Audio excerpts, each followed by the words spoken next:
কেমন আছেন সবাই? আশা করি ভালো আছেন। আজকে একটা সুন্দর বিষয় জানবো। আমি আশা রাখবো আপনারা সবাই ভিডিওটা শেষ পর্যন্ত দেখবেন, আর কিছু যদি শিখতে পারেন বা বুঝতে পারেন প্রচুর পরিমাণে শেয়ার করবেন। কারণ এই জিনিসগুলো যদি আমরা সঠিকভাবে জানতে পারি না, তাহলে অনেক বিষয়ের যে জটিলতাগুলো আছে সেগুলোকে খুব সহজেই আমরা অনুধাবন করতে পারবো। আজকাল যুব গোষ্ঠীর মাঝে, বিশেষ করে মেট্রো সিটিতে যারা থাকে, মানে এদের কাছে কোনোভাবেই ঈশ্বরের অস্তিত্ব বা ভগবান সম্বন্ধীয় যে সমস্ত বিষয়গুলো আছে সেগুলোর মধ্যে তো রুচি তো নেই বটেই, তার মাঝে হচ্ছে গিয়ে বিশ্বাসই নেই কোনো প্রকারের। যে কারণে ভারতীয় যুবগোষ্ঠীর মাঝে প্রচার করা ভগবান সম্পর্কীয় জ্ঞান, সেটা অনেক কষ্ট করতে হয় অনেক ভক্তদের, এবং অনেক সমস্যার সম্মুখীনও হতে হয়। সব থেকে বড় কথায় আসি, যে শিক্ষা ব্যবস্থাপনায় শিক্ষা গ্রহণ করার পরে আমাদের কাছে মনে হচ্ছে যে ভারতীয় সংস্কৃতি খুবই তুচ্ছ একটা বিষয়।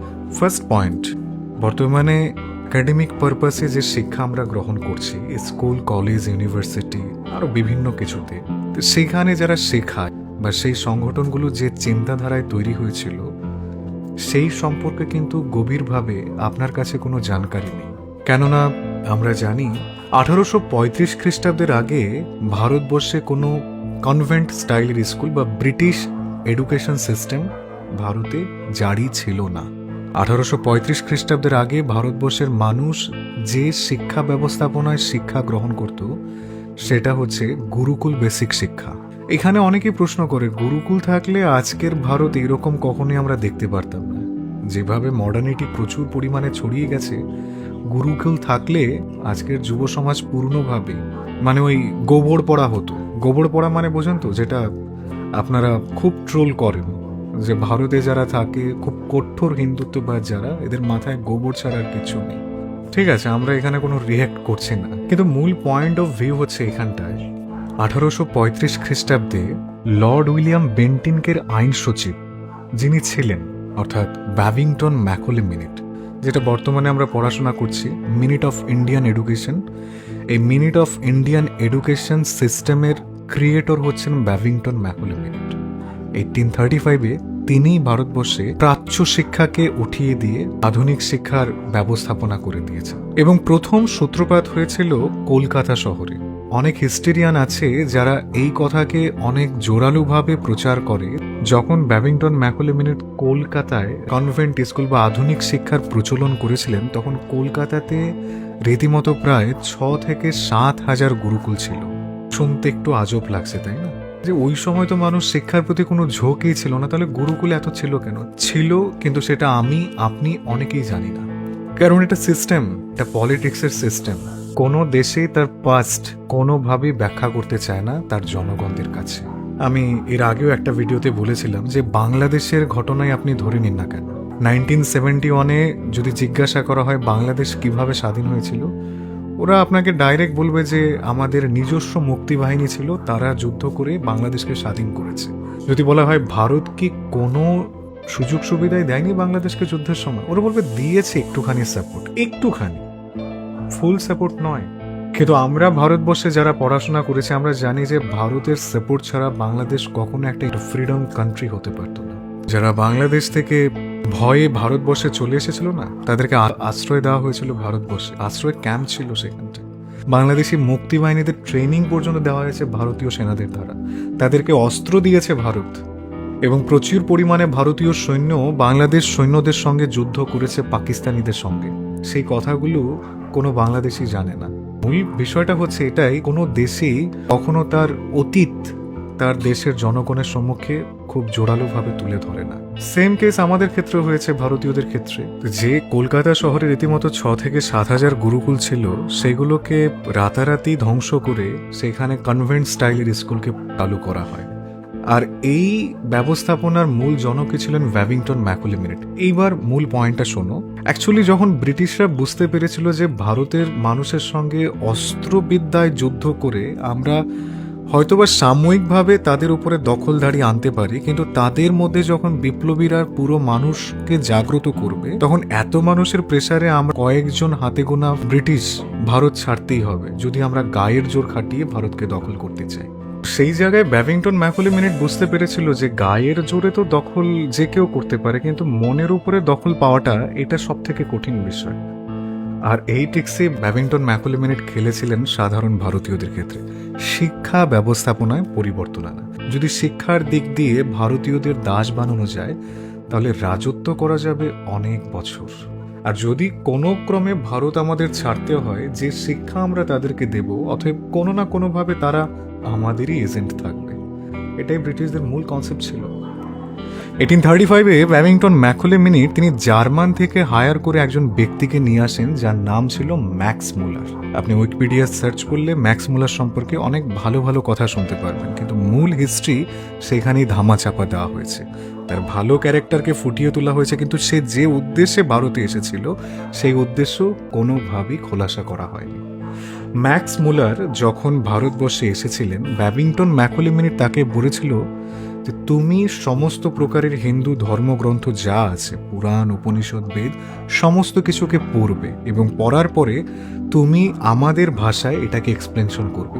ম্যাক্স মুলার একজন সাহিত্যবিদ ছিলেন, প্লাস তিনি 2 থেকে 4টি ভাষায় খুবই দক্ষ ছিলেন এবং সর্বশ্রেষ্ঠ দক্ষতা ছিল তার সংস্কৃত ভাষার উপরে। আর যখন ম্যাক্স মুলার সংস্কৃত ভাষায় ভারতীয় শাস্ত্রগ্রন্থকে পড়লেন, তখন তিনি তার ডায়েরিতে লিখেছিলেন যদি এই জ্ঞান ভারত ছাড়া অন্য দেশে পাবে তাহলে সারা জীবন পৃথিবীর ধ্বংস পর্যন্ত সেই জাতি, সেই দেশ, পুরো বিশ্বের উপরে রাজত্ব স্থাপন করতে পারবে।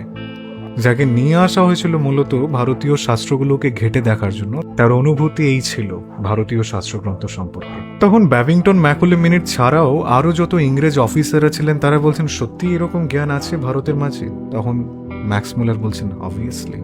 তখন তারা প্ল্যান করে বেদের অনেক জায়গায় বিকৃতি করা শুরু করলো, উপনিষদের অনেক জায়গায় বিকৃত করা শুরু করলো। পুরাণ তো রীতিমতো ফার্স্টে বলা হয়েছিল মিথ, মিথ থেকে মাইথোলজি। পুরাণের সমস্ত ঘটনাই সত্য ছিল, কিন্তু আমাদের জানেন কিভাবে পড়া হয়, এগুলো মাইথোলজির পার্ট। মাইথোলজি মানে গল্পের আকারে যা আছে, এর কোনো বাস্তব প্রমাণ নেই।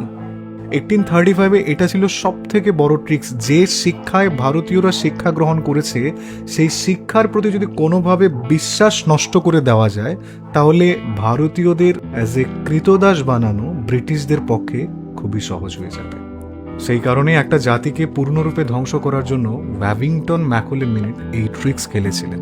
শুধু ম্যাক্স মুলার আর মিনিটই নয়, উইলিয়াম হান্টার নামের একটা কমিশন ছিল যাদের একমাত্র কার্য ছিল এই ধরনের বিভিন্ন ধরনের শাস্ত্রগ্রন্থকে পড়ে সেখান থেকে ভালো কথাগুলোকে সরিয়ে দিয়ে এমন কিছু কথাকে লিখে দেওয়া হলো যেটা আপনি আমার মতো সাধারণ মানুষ বললে বিভ্রান্ত ছাড়ার কিছুই হবে না। ইদানিং প্রচুর পরিমাণে দেখা যাচ্ছে যে ফেসবুকে, ইউটিউবে প্রচুর পরিমাণে ধর্ম নিয়ে একটা কন্ট্রোভার্সি তৈরি হচ্ছে যে আমাদের ধর্মে এই আছে, ওই আছে, সেই আছে, যেগুলো সত্যি কথা বলতে প্রত্যেকটা মানুষ যখন পড়বে তখন নিজের ধর্মের প্রতি শ্রদ্ধা আস্তে আস্তে কমতে থাকবে এবং তার মাথায় একটা নোটিফিকেশন আসবে, এটাই কি তাহলে আমাদের ধর্ম? যেখানে রাম গোমাংস ভক্ষণ করতেন, সতীদাহ প্রথার মতো সব থেকে জঘন্যতম কার্যগুলো হতো, জাতিগত প্রথা যেখানে লোয়ার কাস্টের উপরে হায়ার কাস্ট যারা আছে তারা খুব অত্যাচার করত, ব্রাহ্মণরা অত্যাচারী ছিল। এখানে আবার কেউ রাগ করবেন না, আমি জাস্ট পয়েন্টগুলোকে তুলে ধরছি। ব্রিটিশদের ডিভাইড অ্যান্ড রুলের মাঝেও তাদের মূল নীতি এটাই ছিল। এইভাবে তো আমরা কখনোই ভারতকে রাজ করতে পারবো না। ডিভাইড অ্যান্ড রুলের মূল কনসেপ্ট ছিল যে তারা এক ধর্মের সঙ্গে আরেক ধর্মকে লাগিয়ে দিতেন। তাদের কাছে 4টা ধর্ম, হিন্দু, মুসলিম, খ্রিস্টান, বৌদ্ধ। তারা বলতো মুসলিম হচ্ছে ধর্মান্ধ, হিন্দু হচ্ছে কুসংস্কারাচ্ছন্ন, বৌদ্ধ হচ্ছে একটু সংস্কার আছে, খ্রিস্টানিটি পুরোপুরিভাবে মডার্ন শিক্ষার প্রতিষ্ঠাতা বা জনক।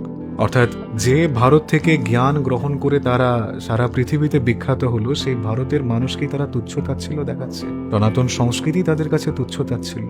দেখুন, এই বিষয়ে বলতে গেলে মানে প্রচুর কথা আছে যা আমি এই ছোট্ট ভিডিওর মাঝে বলে শেষ করতে পারবো না, কিন্তু এইটাকে যদি ভালোভাবে ঘাটবেন না তাহলে ঠিক বুঝতে পারবেন। এখন আবার কিছু সেকুলার কমিউনিজম যারা আছে না, ওরা বলবে যদি ব্রিটিশ ভারতে না আসতো না তাহলে আজকে আমরা পুরোপুরি যেতাম, আমাদের অবস্থার ছিটেপুটেও কেউ খুঁজে পেত না। তারা যে ভালো ব্যবস্থাপনা করেছে আমাদের জন্য, যদি ভারতীয় সংস্কার থাকতো তাহলে আমরা এতটুক ডেভেলপ কখনোই হতে পারতাম না।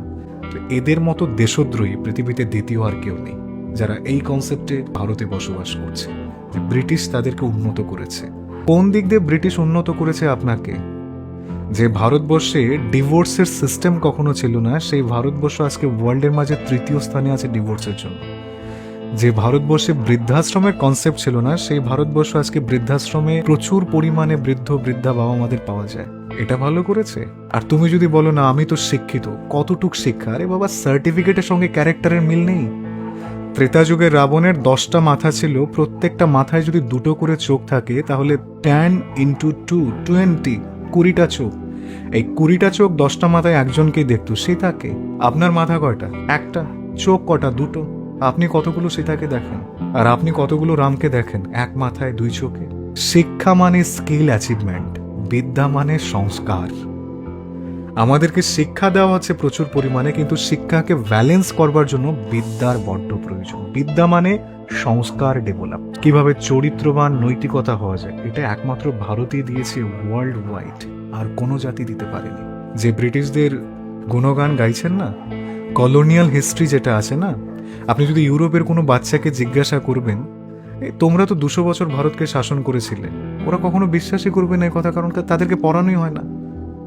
ব্রিটিশরা তাদেরকে কি বলে জানেন? আমরা হোয়াইট ম্যান বার্ডেন ছিলাম। সাদা চামড়ার মানুষ আমরা যারা আছি, কালো চামড়া এবং শ্যামবনের মানুষকে সভ্য করার জন্য আমাদের দায়িত্ব ছিল এটা।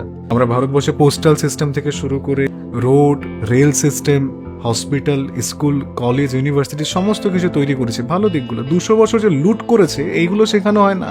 লুট করে যে আজকে এত বড় এম্পায়ার তৈরি করেছে, তারা ইউরোপ নামক সাম্রাজ্যকে তৈরি করেছে ভারতকে লুট করে, এইগুলো তো পড়ানো হয় না। যারা চোরদের স্বীকৃতি দেয় না, তারা তার থেকে বড় চোর। ভারতবর্ষে প্রচুর পরিমাণে শিক্ষিত আছে, বেকারত্বের সংখ্যা তার থেকেও বেশি, কারণ যে শিক্ষা তারা গ্রহণ করেছে প্র্যাকটিক্যাল জীবনে প্রয়োগের কোনো জায়গায় নেই।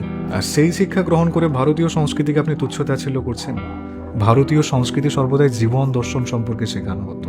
গুরুকুল মানে এই নয় যে সংস্কৃত ভাষায় পারদর্শী করাতো, ইন্ডিভিজুয়াল 18 সাবজেক্ট তাকে পড়ানো হতো। অকল্পনীয়। আমি কি বোঝাতে পেরেছি আপনাদের যে মূল বিষয়টা কি ছিল? ব্রিটিশদের মূল ইচ্ছা ছিল শিক্ষার দিক দিয়ে আমাদের দাস বানানো, সেটা তারা করে গেছে। আর সেই শিক্ষায় শিক্ষিত হয়ে আমরা নিজের কালচারকে আরো অপদস্থ করছি। তাহলে যারা বিপ্লবী আছে তাদেরকেও তো এক ধরনের ইনসাল্টই করা হলো না? এত মানুষ প্রাণ দিয়েছে ভারতকে রক্ষা করার জন্য, যদি তারা কোনো রকম ভাবে এই জিনিসটা একটা আঁচ পেত যে যে দেশের জন্য আমরা লড়াই করে যে জাতিকে সুরক্ষা দেবার চেষ্টা করছি, তারা নিজের দেশের সংস্কৃতিকে সর্বদাই তুচ্ছ তাচ্ছিল্য করবে, ইউরোপিয়ান সংস্কৃতিকে মানবে, তাহলে তাদের প্রাণ দেওয়ার কোনো প্রয়োজন ছিল না। অ্যাকচুয়ালি এখানে আরো একটা বিষয় হচ্ছে, যখন কংগ্রেস ফার্স্ট টাইম ভারতের প্রাইম মিনিস্টার হয় জওহরলাল নেহরু, যেটা আমি এর আগেও অনেকগুলো ভিডিওতে বলেছি, এটা একটা মূল কারণ ছিল। আমি কোনো রাজনৈতিক দলের হয়ে কথা বলছি না, যেটা হিস্ট্রিতে আমরা দেখি সেটাই। নেহেরু তার এডুকেশন লাইফ কমপ্লিট করেছিলেন হচ্ছে গিয়ে ইউরোপে। নেহেরু, অ্যাডমিনা, মোহাম্মদ জিন্না, এরা একই ইউনিভার্সিটিতে পড়াশোনা, এবং ব্রিটিশদেরও মূল কনসেপ্ট এটাই ছিল যে আমরা চলে গেলেও আমাদের এমন একজন এজেন্টকে বসাতে হবে যে আমাদের বিশ্বস্ত। আমরা চলে গেলেও আমাদের নীতিকলাকে মেনটেন করে তারা কার্যকলাপ করবে।